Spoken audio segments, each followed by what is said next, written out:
শ্যামবাজারের ছবি আমাদের প্রতিনিধি পিয়ালি আমাদের সঙ্গে আছেন, আরো দেখাচ্ছেন। পিয়ালি, কি বলছেন শ্যামবাজারের মানুষ? মশাল হাতে তারা সামিল হয়েছেন।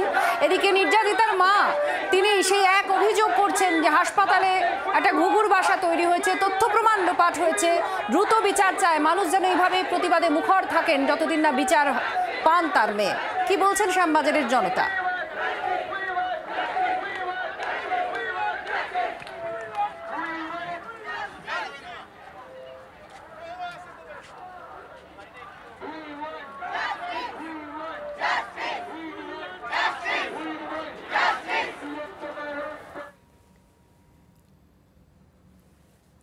আরজি করের ঘটনায় নৃশংস ঘটনা কেন, দেখুন এই স্লোগান নিয়েই এই মিছিল এগিয়ে চলছে এবং হাতে মশাল হাতে এগিয়ে চলেছেন। আর এখানকার মানুষ কি বলছেন সেটা একটু জানার চেষ্টা করব। পিয়ালি মিত্র আমাদের প্রতিনিধি সরাসরি আমাদের সঙ্গে রয়েছেন। পিয়ালি, একটা মাস অতিক্রান্ত, বিচারের দাবিতে মা বাবাও আজকে রাস্তায় নেমেছেন, এত মানুষ তারা রাস্তায় নেমেছেন, আগামীকাল শুনানিও রয়েছে। কি বলছেন শ্যামবাজারের মানুষ? তারা মশাল হাতে আজ নেমেছেন পথে।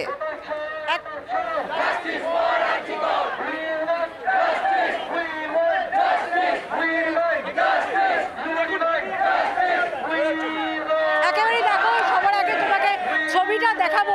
আজকে জায়গায় জায়গায় দিকে দিকে মিছিল বেরোচ্ছে। আগামীকাল 1 মাস পূর্ণ হবে, সুপ্রিম কোর্টে এই মামলার শুনানি হবে এবং তার আগে আজকে কলকাতার বিভিন্ন প্রান্তে মিছিল হচ্ছে, রাত জাগার কর্মসূচি রয়েছে। এই মিছিলটা কলকাতার উত্তর কলকাতা থেকে এই মিছিল বেরিয়েছে, হেদুয়া অঞ্চল থেকে শ্যামবাজারের দিকে যাচ্ছে, যেখানে ইস্ট বেঙ্গল সাপোর্টাররা রয়েছে, মোহনবাগান সাপোর্টাররা রয়েছে, উত্তর কলকাতার একাধিক স্কুল কলেজের পড়ুয়ারা রয়েছে, তারা রাস্তায় নেমেছেন এবং প্রত্যেকেরই কিন্তু একটাই দাবি, তারা প্রত্যেকেই বিচার চাইছেন। তুমি দেখতে পাচ্ছ ইস্ট বেঙ্গল এবং মোহনবাগান সাপোর্টাররা আমরা এর আগেও দেখেছিলাম, আজকে আবার তারা একসাথে নেমেছেন উত্তর কলকাতার এবং প্রত্যেকেরই একটাই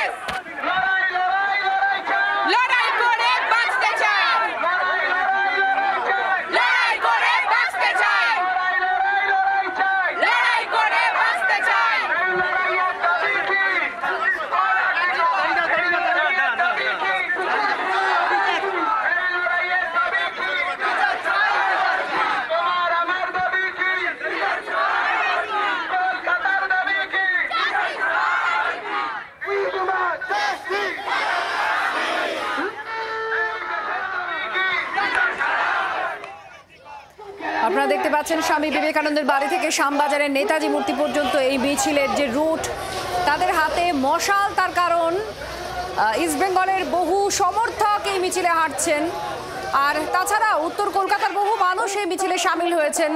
তারা বলছেন বিচার না পাওয়া পর্যন্ত তাদের এই প্রতিবাদ থামবে না। এই দিকে দিকে মিছিল সর্বত্র, কোথাও পথনাটিকা, কোথাও গান, কোথাও আবৃত্তি, বিভিন্ন মাধ্যমে মানুষ তাদের প্রতিবাদ সামনে আনছেন।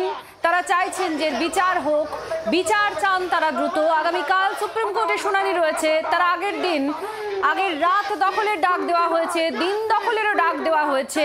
এই কর্মসূচি যেমন আজ রাতে থাকছে, ঠিক তার আগে থেকেই আমরা দেখছি মানুষ পথে নেমেছেন, প্রতিবাদে সরব হয়েছেন। যে প্রতিবাদ এই 1 মাস ধরে টানা মানুষ করে চলেছেন, রাস্তায় নেমে, ময়দানে নেমে। পিয়ালি আমাদের প্রতিনিধি শোনাচ্ছেন, কি বলছেন শুনবো। আমাদের একটাই দাবি, এই অন্যায়ের বিচার চাই এবং তিলোত্তমার বিচার পাক। তার জন্য আজকে আমরা পথে এখানে, কিন্তু সারা পৃথিবী আজকে পথে, সারা ভারতবর্ষ না সারা পৃথিবী আজকে। সেই জন্যে আমরা তিলোত্তমার জন্য আজকে যতদূর যেতে পারি যাব। আমার বয়স 75 বছর, কিন্তু আমারও এক ইচ্ছা, জাস্টিস ফর আরজি কর। 75 বছর ওনার বয়স এবং তিনি বলছেন তারও একই স্বর, জাস্টিস ফর আরজি কর। যতদূর হাঁটার প্রয়োজন তারা হাঁটবেন। একটা ছোট্ট বাচ্চা, তার ছবি আমরা দেখানো ঠিক নয়, সেই ছোট বাচ্চাও নেমেছেন, অর্থাৎ 75 বছরের বৃদ্ধা থেকে শুরু করে ছোট বাচ্চা তারা হাঁটছেন। তারা প্রত্যেকেরই একটাই দাবি, জাস্টিস ফর আরজি কর।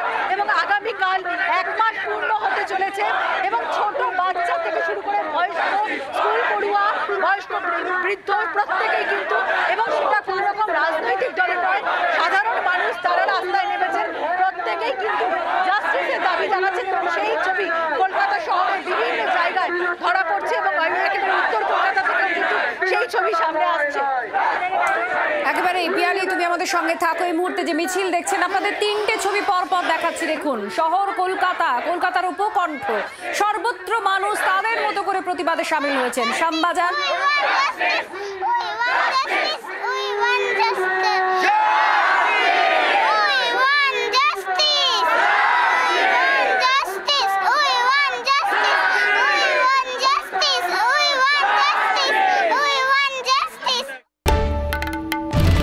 বাংলার আওয়াজ, বাঙালির আবেগ, জি 24 ঘন্টা।